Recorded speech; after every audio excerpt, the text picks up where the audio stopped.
Bienvenue dans cette vidéo. Ici, nous allons aborder clairement un autre type de problématique portant sur le débat. Alors, dans la vidéo précédente, nous avons abordé les types de problématiques portant sur des sujets type fonction. Donc, fonction, rôle, but, vocation de la littérature, de l'écrivain, etc.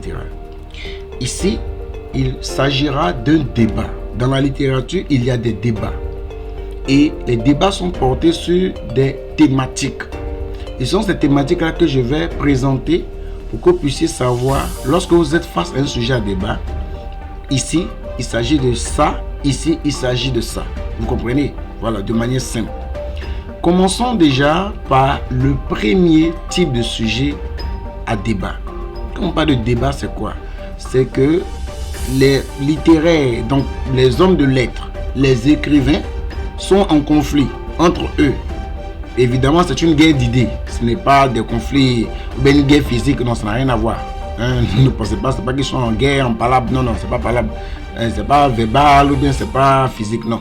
Ici, quand on dit c'est un débat, c'est que c'est au niveau des idées. D'autres pensent d'autres certains ont une conception de la littérature, d'autres ont une autre conception de la littérature. Voilà. Mais on a plusieurs idées qui tournent autour d'un même thème.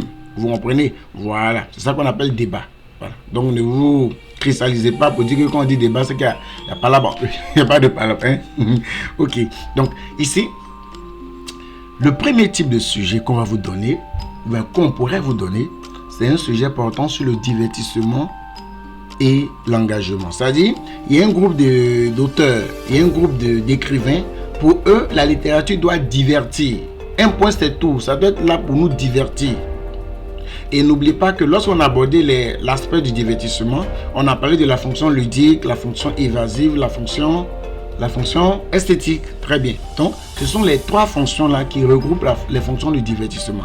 Donc, selon eux, la littérature doit divertir. C'est là le but de la littérature, selon eux. Vous comprenez? Ok. Tandis que l'autre clan dit que la littérature doit être engagée. Elle doit être une arme au service de la société. Elle doit dénoncer, dévoiler, amener une prise de conscience, éveiller donc les consciences, et aussi elle doit défendre les plus faibles. Donc, il y a un débat dans ce premier cas-là. Ici, il y a un débat entre les deux. Vous comprenez? Donc, on ne sait pas qui a raison, qui a tort. Ce n'est pas ce qu'on cherche. Ce que nous, on cherche, c'est qu'on vous donne un sujet et puis on vous dit, présentez le débat. C'est votre but qui est là. Votre but, c'est de présenter le débat, c'est tout. Et voici un sujet qui va justifier mes propos. On a le sujet portant sur un critique littéraire. Qu'est-ce qu'il dit? Il dit, je n'écris pas pour distraire les autres. Ah, vous êtes habitué maintenant à cette forme de sujet. Hein? Lorsqu'on a une négation à l'intérieur. Je n'écris pas pour distraire les autres. Déjà, on a un je. Je. Vous voyez, je. Indice de personne. Donc, quand on dit je, c'est que c'est l'écrivain qui parle. Vous voyez, c'est l'écrivain, c'est l'auteur lui-même. Or, l'auteur parle au nom des écrivains. Donc, quand on dit je, faites attention, il peut souvent s'agir de l'écrivain lui-même. Donc, il parle au nom des écrivains. Donc, lui-même, en tant qu'écrivain, il dit je. Je.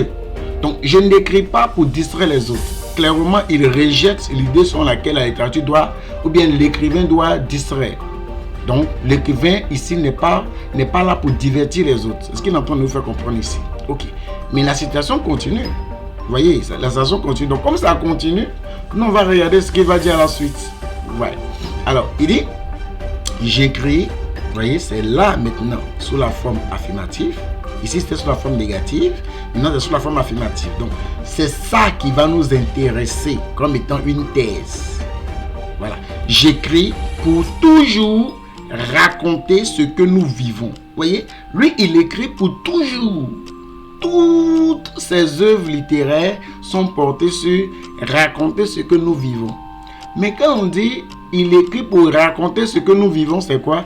Il écrit pour dévoiler nos réalités quotidiennes. Vous voyez, ce que nous vivons là, il écrit pour juste raconter ce que nous vivons.